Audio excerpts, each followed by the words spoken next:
Ah, ça y est, je vois. Et bonjour tout le monde. Alors aujourd'hui, une interview un peu spéciale avec Emmanuelle. Donc, c'est la présidente de l'association Terra Lumière. Bonjour Emmanuelle. Alors, Bonjour parle-nous un Fabien. peu de ton association de protection donc, du vivant. Alors, Bonjour explique-nous un Fabien. petit peu les tenants et les aboutissants et tes actions au quotidien. Alors, nous, on est une association, si tu veux, de protection et de préservation du vivant. Donc, on intervient aussi bien sur les animaux que pour les arbres, que pour beaucoup de choses, même les éléments, même l'eau. Alors, nous avons créé un site qui s'appelle www.terreenlumière.fr où les gens pourront aller découvrir ce que nous faisons. Notre œuvre pour les animaux, parce que je suis non seulement docteur en théologie, mais tout ce savoir, je le mets au service des animaux. Donc, j'accompagne les animaux en soins énergétiques jusque dans la mort. Et ça, je le fais bénévolement avec des dons à l'association, parce qu'à l'heure actuelle, nous n'avons pas de dons à l'association. Et donc, actuellement, nous avons une vingtaine de chats à notre charge, qui sont tous handicapés, seniors, qui n'ont plus de dents, cancer du nez, cancer de la bouche. Et donc, j'ai mis en place une boutique en ligne de livres, parce que j'écris, mais nous sommes 3 aussi auteurs à écrire. Donc, vous pouvez trouver, donc les gens peuvent trouver et faire un geste en même temps, tous ces livres, tous ces e-books sur notre site. Alors, ça fonctionne comme Amazon, c'est-à-dire que, voilà, il y a le paiement qui se fait et ils le reçoivent en retour directement. D'accord. Voilà. Alors, voilà. Et tu me disais aussi, alors, voilà, parle-nous un petit peu aussi des styles et des livres, parce qu'il y a des lecteurs que ça va intéresser. Donc, c'est du Cozy Mystery, c'est ça? Voilà, aujourd'hui, je voulais parler de Victoria Darling parce que, voilà, ses ventes commencent à monter en flèche sur Amazon et c'est merveilleux parce que ce sont des séries légères. Alors, pour l'instant, elle a créé 3 séries. Elle a même démarré avec des hors-séries, 2 hors-séries. Et elle a créé une première série qui s'appelle Lana Vilesco. C'est une commandante de police avec la création d'une île, Sainte-Marie-la-Dorée, où il y a toute une histoire avec ses commandants, une amie qui l'a rejoint pour l'aider dans ses enquêtes. Donc là, il y a 3 tomes exactement. D'accord. Après, Victoria, elle a créé la série de Lily Prune. Donc là, le 4e Lily Prune est sorti là déjà au mois de janvier, alors que bon, voilà, tous les mois, elle en écrit un, et tous les mois, je mets en ligne un de ses livres. Depuis juillet 2023, ça a commencé comme ça, voilà. J'ai mis ses livres en ligne à partir de juillet 2023 pour aller toujours de l'avant. Donc, même si Victoria Darling n'était pas connue à cette époque-là, les ventes ont commencé à se créer sur Amazon depuis novembre. Alors D'accord. c'est formidable parce que ça va crescendo. Et puis, ben voilà, alors on n'est pas dans les super best-sellers, on est dans des séries légères, douces. Alors Lily Prune, c'est un petit peu une aventurière so British, comme elle dit, si bien, un petit peu dans le style de, je ne sais pas si tu connais la série Aurora Garden. Vous voyez, tu vois, des choses très légères, très souples, qui font rire aussi. Il y a beaucoup d'émotions qui passent. On est dans l'ère du Verseau d'ailleurs. C'est pour ça que voilà, toutes les émotions sortent, elles passent. Voilà. Donc après, elle a créé aussi la série d'Ernest Cornichon, un petit peu un Hercule Poirot, si tu veux. Donc là, elle a sorti le 2e tome là au mois de février. D'accord. Depuis la mi-février, il est en ligne sur Amazon et sur notre site. Et puis D'accord. là, elle est en train d'écrire un 2e tome de Lady Nemesis. Alors, Lady Nemesis, on rigole, c'est le rire plein pot parce que voilà, c'est 3 septuagénaires. Et puis, dans l'une d'entre elles, eh ben, il y en a une qui a une minette qui parle. D'accord. Ah, bon. C'est. D'accord, voilà. Bon.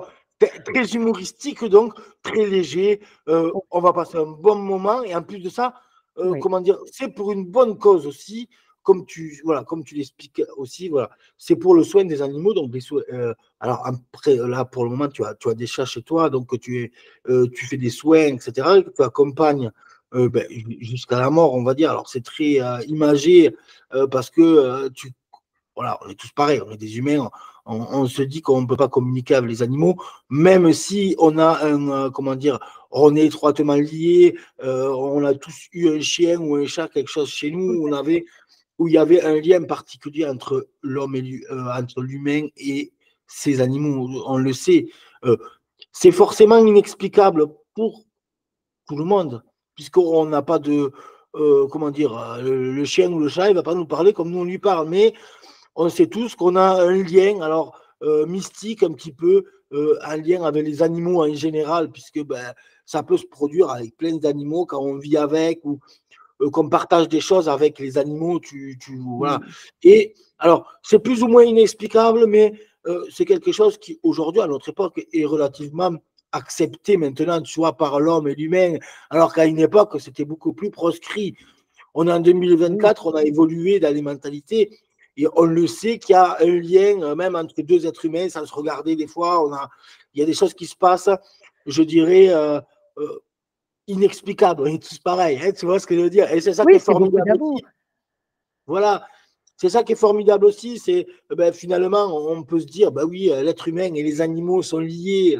Il y a quelque chose entre les deux. Alors, les deux espèces, j'appelle ça, parce qu'au final, on peut se considérer comme une espèce aussi, tu vois, dans cette idée-là.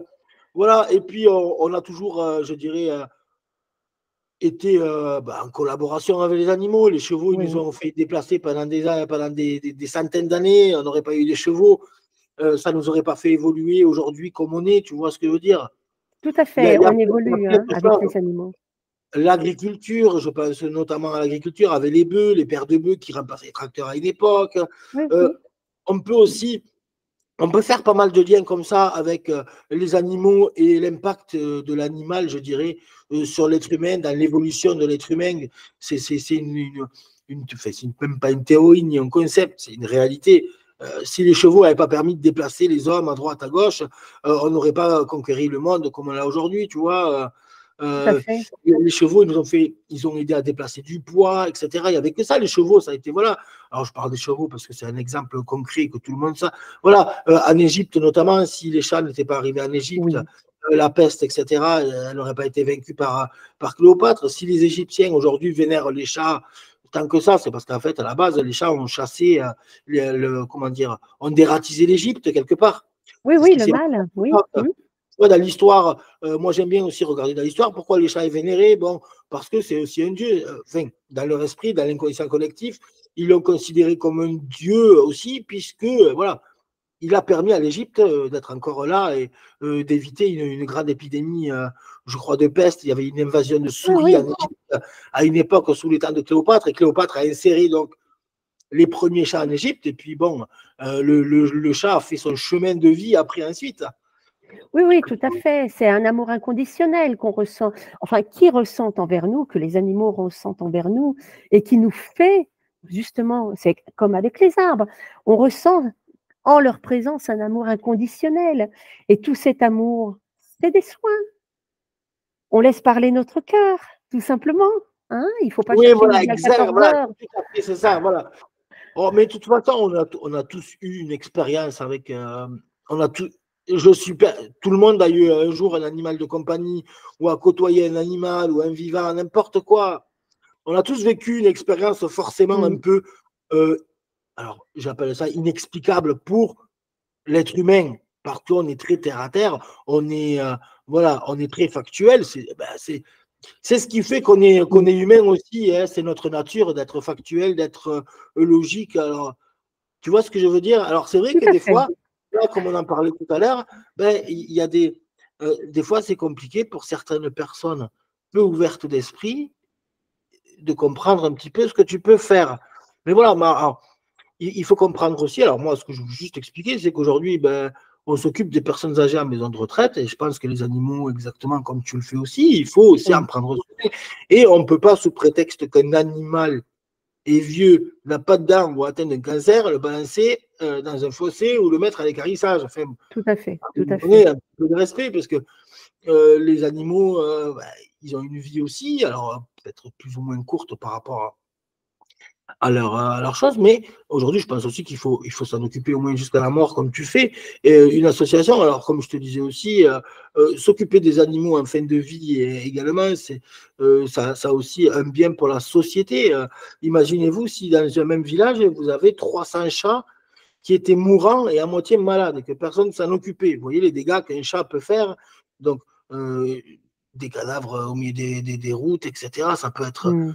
Mm. forcément, voilà, un petit drame et un drame aussi dans le sens où ils peuvent faire tout n'importe quoi, comme un être humain livré à lui-même ferait n'importe quoi dans la rue. C'est ça, c'est ça. Il faut au moins leur donner à manger, leur donner de l'aide. Les humains ont bien besoin d'aide quand ils sont en EHPAD. Ils ont besoin simplement d'amour et d'aide. Donc, pourquoi ne pas soutenir les animaux de la même manière? Exactement. Alors moi, je suis entièrement d'accord avec ton principe, voilà. Mais voilà, c'était aussi pour présenter ton association qui est quand même assez développée quand même, puisque tu as une antenne aussi en Afrique du Sud, tu m'as dit, où là Mhm. aussi tu t'occupes. Tu as peut-être des antennes dans d'autres pays ou pas? Pas Ou que en encore, Afrique du Sud? justement, on recherche un petit peu dans tous les pays, peu importe quel pays, bon, du moment que la personne parle ma langue, de manière à ce qu'on puisse bien communiquer et assister. Mais en Afrique du Sud, on a une personne qui s'appelle Anne-Françoise Van Delbulck, qui est originaire du côté froid, Amiens, Picardie, tu vois, et qui est allée passer, qui s'est installée au moment de sa retraite, hein, qui s'est installée là-bas en Afrique du Sud, au milieu du parc Kruger, et qui elle aussi assiste les animaux à sa manière, comme elle assiste les gens aussi, comme elle assiste aussi les mentalités là-bas à évoluer, à créer des liens entre blancs et noirs, à évoluer ensemble pour un monde meilleur, tout simplement, et sans chercher midi à 14 heures, en toute simplicité. Comme on le fait ici en Bourgogne. D'accord, voilà. Donc voilà, les amis, alors voilà, ce que je veux vous dire aussi, bah, vous aimez les chats, on aime tous les chats, on aime tous les animaux.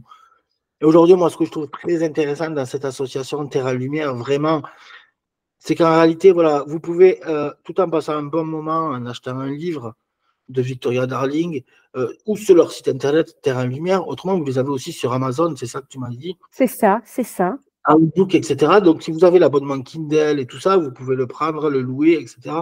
Si vous n'avez pas déjà lu. Mais voilà, aujourd'hui, vraiment, Emmanuel, je trouve cette idée assez, assez géniale de proposer des livres qui servent à une association. Alors ça, voilà, si vous voulez faire, les amis, un geste tout en, et si vous aimez lire, n'hésitez pas à aller voir les livres de Victoria Darling qui sont au profit de l'association Terrain Lumière.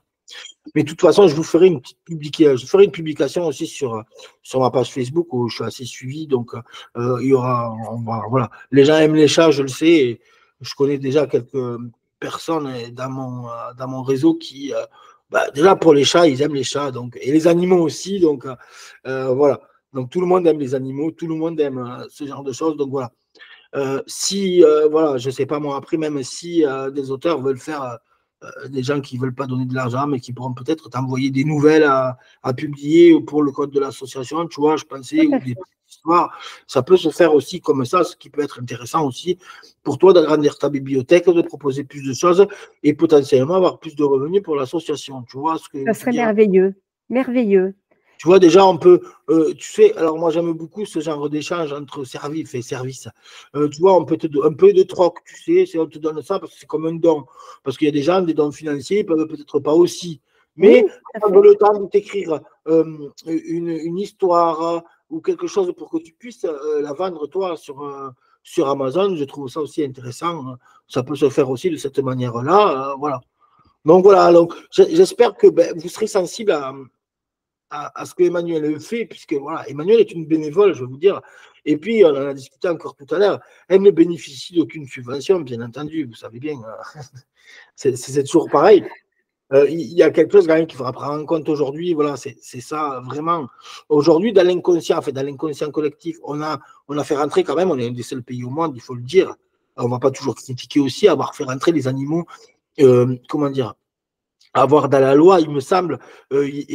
exactement le Ils sont déroulé. considérés comme une personne maintenant. Voilà, les animaux dotés comment ils ont, de sentiments, il me semble. Sensibilité.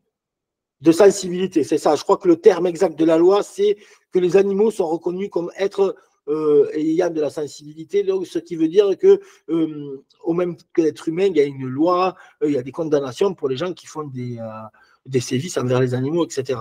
Donc, je trouve qu'on est, il me semble, je ne veux pas dire de bêtises, mais on ne doit pas être des millions, il ne doit pas y avoir 10 pays dans le monde qui ont instauré cette règle-là. Oui, Et l'Espagne, je ne crois pas que ça soit encore voilà, instauré en Espagne. je veux dire, voilà, donc on peut, Pas alors, moi, sûr. on est les fervents, on est souvent dans la critique, etc. Mais voilà, j'essaie aussi d'être toujours positif parce que aussi c'est ce qui amène toujours, tu vois ce que je veux dire, du bien, le positif, de toute façon. Et je pense aujourd'hui, voilà, on peut reconnaître au pouvoir public de notre pays, qui ne sont pas parfaits, qu'au moins on a fait voter quelque chose quand même Utile. assez essentiel et pour moi assez intelligent. Il me semble que d'avoir dit que les animaux étaient dotés de sensibilité, c'est quand même primordial et c'est quand même d'une logique voilà, profonde.